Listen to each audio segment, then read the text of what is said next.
In the heart of the Appalachian Mountains, nestled within the dense forestry and precarious cliffs, lay the secluded village of Whispering Pines, known for its serenity and lush green vistas. The village, however, carried the burden of an age-old legend that made outsiders shiver: the tale of the restless dead. For years, the stories were dismissed as tales to amuse children or scare away the adventurous hikers, yet buried beneath layers of folklore was a chilling truth. One evening, as the autumn leaves rustled in the cold breeze, a peculiar mist began to crawl through the village. With it came an uneasy silence that enveloped the night, as the townsfolk retired to their cottages unaware of the impending horror. That night, the dead awoke. Alice, a young woman visiting her grandmother, was among the first to notice something amiss. Awakened by nervous barking from the family dog, she peered out the window into the dimly lit street. Shadows moved where there should have been none, accompanied by an unsettling groaning sound. Initially dismissing it as her imagination, Alice soon realized the truth.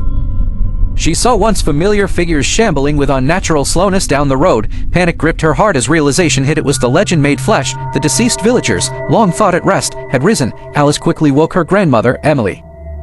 Emily, having grown up with the tales, swiftly gathered supplies. They are drawn to warmth and sound, Emily whispered urgently. We must remain silent, avoid light, and barricade the doors. The eerie quiet of the village was broken by occasional sounds. Huddled in the corner of their cottage, the two women listened in terror as the night unfurled its saga of horror. Through the fogged glass of the window, Alice spotted a scene that chilled her more than the undead's visage. The village inn, its doors wide open. The lights were ablaze, where the village's council thought they'd find safety in numbers and illumination. But the undead were not mindless. Drawn by the noise, they gathered in staggering numbers around the inn, their moans crescendoing into an agonizing symphony of death.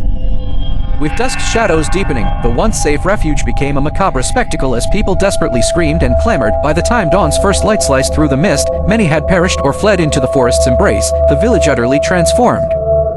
Yet, it was the clang of the old church bell, rung by a desperate villager trying to summon help, that finally drove the undead back to their graves as if obeying some spectral command, as the sunlight spilt over Whispering Pines, revealing the aftermath of the horror. Alice and a few survivors emerged slowly from hiding. Silence reclaimed the village, yet it was a silence broken by grief and loss. The legend would no longer be a tale to frighten but a memory etched into the soul of the earth, a stark reminder that some truths cannot remain buried.